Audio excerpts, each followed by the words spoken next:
pahalagahan natin ang ating mga magulang dahil hindi natin alam kung kailan sila mawawala. Isang mabiyaya at masaganang araw po sa ating lahat.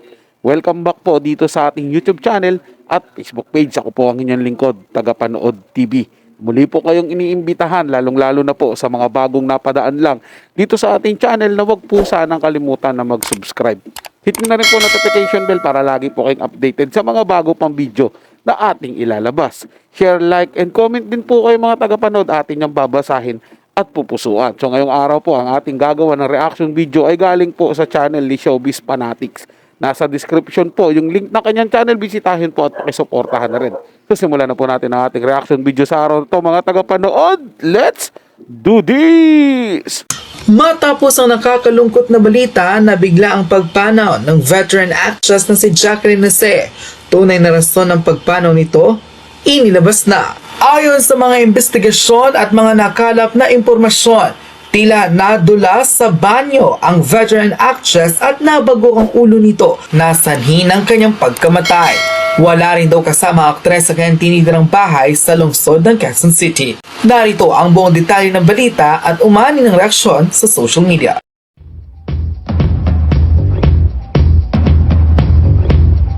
Ikinalungkot ng publiko ang nangyari sa isa sa haligi ng entertainment business at award-winning star na si Jacqueline Jose matapos ma-reveal ang tunay na rason ng kanyang pagpanaw.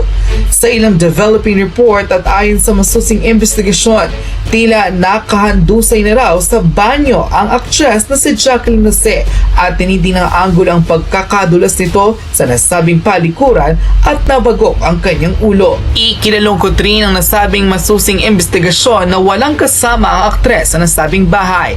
Di sana'y maaari daw maagapan ang pagkakaaksidente o pagkakadulas ito sa kanyang sariling banyo. Ayon sa ilang comment post ng netizen online, aksidente raw po sa bahay, nadulas sa banyo. Madalas kasi siyang napag-iisa at miss na ang mga anak niyang makasama. Rest in peace. Ang buhay nga naman ng tao. We just don't know when our time is up. Gone too soon? Condolence to her family. Hanggang ngayon ay hindi pa rin makapaniwala ang maraming supporter ni Chief Espinas o ang karakter na binigyang buhay ng veteran actress na si Jacqueline Jose sa hit primetime action drama na Batang Quiapo. Ilang netizen naman ang nagpatunay na talagang mahirap raw kasi ang mag-isa sa bahay lalo't na nagkakaedad na ang isang tao, mapa-artista o ordinaryong Pilipino. Kaya't nararapat lamang raw na kahit isa sa kanyang mga kamag-anak o tila kahit kasama sa bahay ay dapat mayroon ng veteran actress. Kung tila nangyari raw ito nang may kasama sa bahay si Jacqueline Jose, maaaring buhay pa raw ang isa sa mga pinakahinahangaang best actress ng showbiz industry. Reality po yun mga tagapanood, napakahirap po talaga mag-isa ka lang sa bahay, lalong-lalo na kung may edad ka po. Siyempre nga naman, katulad dito po nangyari kay Miss Jacqueline Jose. Kung may kasama po siya sa bahay tapos nadulas po siya, kung totoo man pong nadulas siya dun sa banyo niya, yun yung sanhi po ng kanyang pagpanaw mga tagapanood. Eh sana po naagapan siya, di ba? Kung nakita siya ng mga kasamahan niya, madadala po kagad sa ospital. Baka po naisalba pa yung kanyang buhay. Eh since na wala pong kasama, mag-isa nga lang daw po, eh talagang pagdating ng mga kasamahan niya sa bahay, ano na po, mga malamig na bangkay na po ang makikita nila mga tagapanood. Kaya sobra po dapat talaga ang ating pong mga magulang, totoo lang po mga tagapanood, lalo na po pag nagkakaedad na po, dapat po lagi po nating sinasamahan niya at ginagabayan po natin. Kahit sabihin pong may pamilya na tayo, puntahan po natin o kaya doon po tayo tumira. Hindi po ba? O kahit sabihin natin hindi tayo tumira, pero mag-iwan po, lalo mayayaman o mag-hire po na tao na sasamahan yung kanilang magulang doon sa bahay para tumingin-tingin po. Di po ba mga tagapanood? Yan po yung nangyayari dito sa ating sa Pilipinas, mga tagapanood. Di ba? Kahit naman sa ibang bansa rin siguro. Na kapag nag-asawa ka na, nagkapamilya ka na, kinakalimutan mo na yung magulang mo. Kasi may sarili ka ng binubuhay na pamilya. Pero dapat po hindi po ganun mga tagapanood eh. Kasi syempre po, pamilya mo yan eh. Dapat sinasamahan mo pa rin yan kahit hanggang sa pagtanda.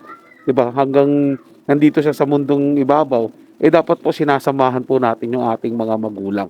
Yun po yung mas maganda mga tagapanood. Katulad po ito, gaya po na ito nangyari mga tagapanood. Diba?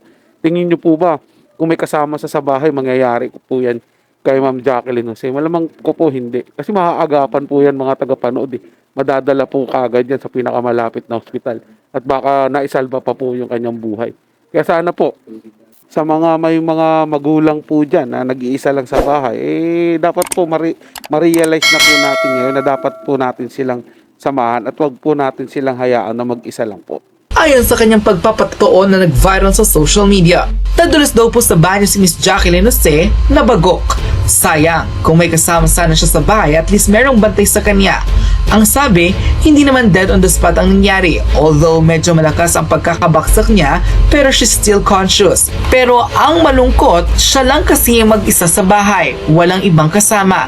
So gaya nito, accident happens, di mo masasabi kung yun na ba ang last na oras mo sa mundo.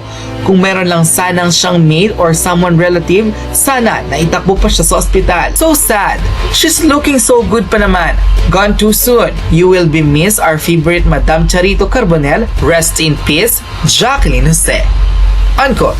Ayon sa viral comment post ng netizen, tila kinumpirma nga nito na nadulas at napagok ang ulo ng veteran actress na si Jacqueline Jose na naging sanhi ng kanyang pagpanaw. Ila naman sa kanyang mga taga-suporta ang hindi maiwasang malungkot sa sinapit ng isa sa mga dekalibreng artista ng kanyang henerasyon.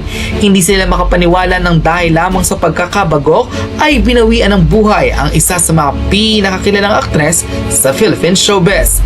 Payo pa ng ilan sa kanila, dapat raw kasi talaga ang ganitong klase ng edad ay dapat may nakakasama sa bahay. Kahit ipagpilitan pa raw na mag-isa, mas mabuti na raw na dapat ito ay may kakasama. Hindi rin daw kasi natin malalaman ang aksidente kung kailan mangyayari. Tulad ng sinapit ni Chief Espinas o Jacqueline Jose sa tunay na buhay na walang ibang kasama sa kanyang sariling bahay sa Quezon City, at nang madulas ito sa kanyang sariling banyo, nabagok ang kanyang ulo na naging sanhi ng kanyang pagpanaw.